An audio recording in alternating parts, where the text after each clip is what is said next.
નમસ્કાર મિત્રો, સ્વાગત છે તમારું અમારી ચેનલ લોહંગ ટ્રાવેલમાં। તો મિત્રો આજે આપણે દર્શન કરીશું આત્મારામ બાપુની ઝૂંપડી, જે ગારિયાધાર તાલુકાના પરવડી ગામે આવેલી છે। મિત્રો આત્મારામ બાપુ કે જેઓ સંત શ્રી શામળા બાપા રૂપાવટીવાળા તેમના ગુરુ, તો આજ આપણે આત્મારામ બાપાના દર્શન કરીશું, તેમજ આશ્રમની પણ વિઝિટ કરીશું અને તે આશ્રમ વિશે બધી માહિતી મેળવીશું। તો જોડાઈ રહેજો વિડીયોમાં અને વિડીયોને અંત સુધી જોજો, જેથી તમને જે એક મહાન સંત શ્રી શામળા બાપા રૂપાવટીવાળા અને તેમના ગુરુ આત્મારામ બાપુની ઝૂંપડી જે નિહાળવા મળે અને તેમના દર્શન કરવા મળે।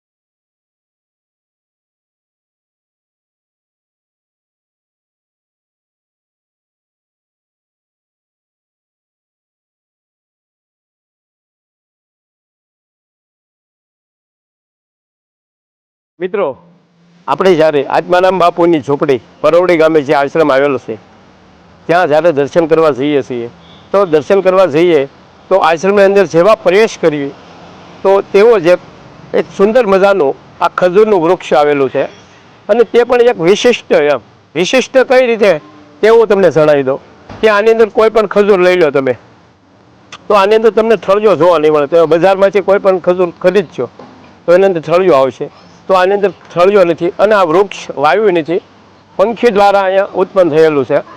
તો એક આશ્રમની અંદર એ પણ એક વિશિષ્ટ છે કે આ ખજૂરનું ઝાડ તેની અંદર થળિયો જોવા મળતો નથી।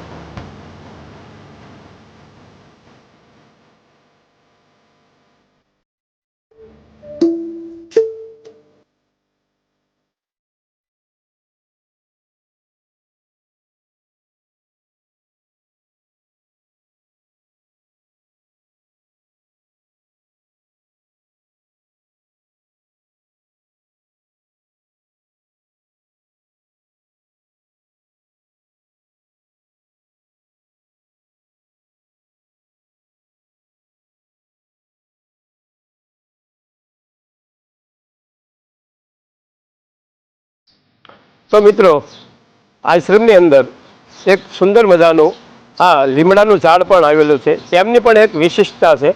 તમે જોશો દૂરથી તો તમને એકદમ માતાજી જેવું એનું ત્રિશુલ આકારનું રૂપ બતાવે અને આ લીમડાની જે ડાળ છે તે એક મીઠી ડાળ છે, તે પણ એક વિશિષ્ટતા છે આશ્રમની।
તો મિત્રો હવે આપણે આત્મારામ બાપાના દર્શન કરી લઈએ અને મિત્રો આત્મારામ બાપાની વાત કરીએ તો તેમનો જન્મ પણ આ પરવડી ગામની અંદર જ થયો હતો, તેમજ જે તેમના મહાન શિષ્ય છે શામળા બાપા રૂપાવટી, તેમનો પણ જન્મ આ પરવડી ગામની જ અંદર થયેલો છે।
એક સંત કૃપા હનુમાનજી મહારાજનું મંદિર પણ આવેલું છે, તો આપણે તેમના પણ દર્શન કરી લઈએ.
મિત્રો, અહીં વર્ષોથી સેવા આપી રહેલા બાલમુકુંદ બાપુ હવે પાણીપુરી વિશે શું કહે છે તે સાંભળીએ. એટલે એમાંય બાયું અને છોકરાઓ તો કે બધાને, મને પણ બહુ મજા આવશે પાણીપુરી ખાવામાં. તો આ પાણીપુરીમાં શું એવું છે કે આપણે હાવ એટલા બધા લોલુપ્ત કરે છે ખાવાનું, એટલી બધી ઈચ્છા થાય, એટલી બધી મજા આવે છે. કાજુ, બદામ, પેંડા, બરફી ગમે બીજું મૂકી દો પણ એમાં મજા આવે. પણ પાણીપુરી એટલે પાણીપુરી, ઓહો, એની વાત જ કરવામાં. તો આનું કારણ શું? તો ખાટું મીઠું પાણી એનું કારણ નથી. ખાટું મીઠું પાણી એમને તમે પીવો, 5 પૂરી એમને પાવડર કરીને ખાવ તો એનો ટેસ્ટ આવે, સ્વાદ આવે, પણ એની જે મજા ઓરિજિનલ નો આવે. એ તમે જે આ કરીને ખાવ છો ને, જે આમ ડોક કરો એટલે શૂન્ય થાય છે. એમાં શૂન્યની સમાધિ છે, નિરાકાર. તમે નો તમારો દુશ્મન નો સાંભળે, પૈસા નો સાંભળે, કોઈ વસ્તુ નો સાંભળે. એ આમ જ્યાં કરો ને એટલી બધી મજા આવી જાય છે, જેટલી ભોગની મજા આવે એવી મજા આવે છે. એટલે પાણીપુરી આપણે વધુ તાણ કરીએ. બાકી પાણીપુરીમાં કઈ હાશે નહીં. પાણીપુરી શું પાણી, એમાં કઈ વસ્તુ થોડી છે. પણ આજે એમાં પ્રક્રિયા જે છે ને આમ ખાવાની એ મેન છે. એટલા માટે આપણે પાણીપુરી મજા. પણ એમાંથી શૂન્ય કાઢી લેવાનું છે. પાણીપુરીથી નકરું એમનું તમે ખાતા ઘણી વખત આમ કોળિયો કરો ને તો એ શૂન્ય થાય. કે પાણીપુરીથી મજા આવશે એવું નહીં. તમે જમવા બેહો ને ક્યારેક એક કોળિયો આમ સાઈને ખાવાનો, એટલે પાણીપુરી જેવો ટેસ્ટ આવશે. એટલે આ એનું રહસ્ય છે. એટલે શીખવાનું છે, સમજવાનું છે, ગોતવાનું છે. કેવો લાગ્યો આ વિડીયો કોમેન્ટ કરીને જરૂર બતાવજો. તમે ક્યાંય આવો ખજૂરનું ઝાડ ઠળિયા વગરનું જોયું હોય તો તે પણ કોમેન્ટમાં બતાવજો. અને આ વિડીયો તમને પસંદ આવ્યો હોય તો વિડીયોને લાઇક જરૂર કરજો અને તમારા મિત્ર મંડળને શેર પણ કરજો, જેથી તે લોકોને પણ આવો સુંદર એક આશ્રમ જોવા મળે.